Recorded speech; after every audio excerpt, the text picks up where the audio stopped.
और मंत्रिमंडल से इस्तीफा देने के बाद ये संभावनाएं होने लगी थी कि उनके साथ कई और ऐसे नेता हैं जो भाजपा का दामन छोड़कर समाजवादी पार्टी का दामन पकड़ सकते हैं। उनमें से एक ऐसा और नाम था धर्म सिंह सैनी का, जो योगी सरकार में मंत्री हैं। उनका भी नाम चला कि शायद वो स्वामी प्रसाद मौर्य के रास्ते चल सकते हैं, लेकिन हमारे साथ खुद धर्म सिंह सैनी जी हैं। उन्होंने इस बात का खंडन किया है। क्या खंडन किया, आखिरकार क्या उनको पता चला कि उनके लिए क्या क्या खबरें तैर रही बाहर? सबसे पहले ये सूचना मिली थी कि स्वामी प्रसाद मौर्य के बाद आप भी इस्तीफा दे सकते हैं। क्या ये सच खबर है कि या झूठी खबर है?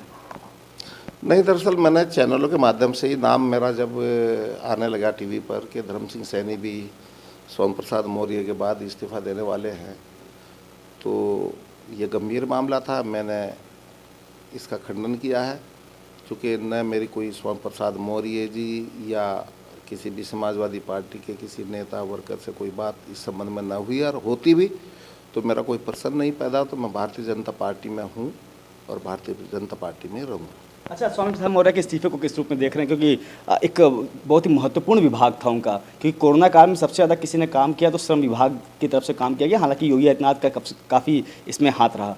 इतने महत्वपूर्ण पद मिलने के बाद भी अगर स्वामी प्रसाद मौर्य छोड़ रहे हैं भारतीय जनता पार्टी की सदस्यता और मंत्रिमंडल, तो किस रूप में देखते हैं? कि जैसे अभी नंदी ने कहा कि विनाश काले विपरीत बुद्धि, आप क्या कहते हैं, इसको किस रूप में देखते हैं? नहीं, देखिए, ये तो इस बारे में तो स्वामी प्रसाद मौर्य जी बता सकते हैं कि उन्होंने क्यों इस्तीफ़ा दिया है, क्या उन्हें परेशानी आई है। लेकिन वो बड़े नेता हैं, अब वो उन्होंने निर्णय लिया है तो क्या समझ करके लिया होगा, इस पर मैं कोई टिप्पणी नहीं कर सकता। लेकिन हाँ, मैं ये कहना चाहूँगा कि मेरा कोई संपर्क ना है उनसे। बड़े भाई हैं मैं उनका सम्मान करता हूँ। बहुजन समाज पार्टी में मैं और मौर्य जी इकट्ठे रहे हैं, और जब से मैं उन्हें बड़ा भाई मानता हूँ, और बड़ा भाई वो भला चाहे अलग दल में चले गए हों तो बड़ा भाई मैं उन्हें मानता रहूँगा, उन्हें सम्मान देता रहूँगा। लेकिन इसका उत्तर तो वही दे सकते हैं कि एक सवाल ये है कि इसमें कितनी सच्चाई है ये आप और स्वामी प्रसाद मौर्य जी जानेंगे। लेकिन ये था कि कल आप लोग की एक मीटिंग हुई थी, चाहे आप हों, दारा सिंह चौहान हो, स्वामी प्रसाद मौर्य हों, इन लोग की एक मीटिंग हुई थी और मीटिंग में ही फैसला लिया गया था कि स्वामी प्रसाद मौर्य आज इस्तीफा देंगे। कुछ सच्चाई है इसमें? नहीं, ये निराधार है बिल्कुल। मेरी स्वामी प्रसाद मौर्य जी से लगभग 20 दिन हो गए पहले मुलाकात हुई थी। इस बीच में मेरी कोई मुलाकात मौर्य जी से नहीं हुई है। और दारा सिंह चौहान जी से मेरी मुलाकात हुई थी जब सत्र चल रहा था, 2-3 दिन का सत्र चला था, जब हुई थी।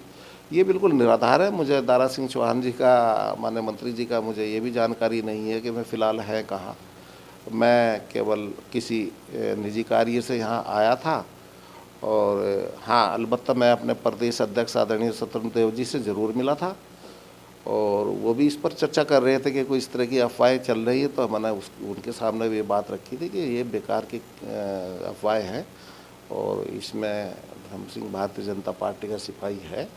अरे, एक आखिरी सवाल है कि अब क्योंकि आपके साथी रहे हैं, पुराने साथी रहे हैं, एक साथ आप लोग ने काम किया है, उसके बाद फिर से भाजपा में आकर आप लोग ने साथ में काम किया है, क्या स्वामी प्रसाद मौर्य के जाने से भाजपा को कुछ नुकसान होने जा रहा है? क्योंकि चुनावी बिगुल बच चुका है और कुछ समय बाद चुनाव भी शुरू हो जाएगा, भाजपा को कुछ नुकसान होगा?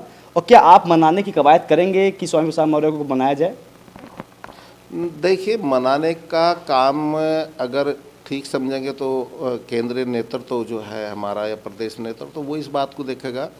हमारी हैसियत नहीं है कि हम उन्हें मनाने की बात करें, क्योंकि अब उन्होंने भी कोई इतना बड़ा फैसला लिया है तो वो मानने के लिए तो नहीं लिया होगा।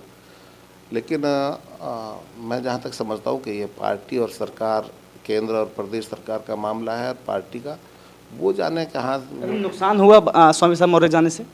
देखिए, ऐसा है कि किसी भी परिवार में से कोई भी व्यक्ति जाता है तो उसका नुकसान तो होता ही है, ऐसा नहीं है।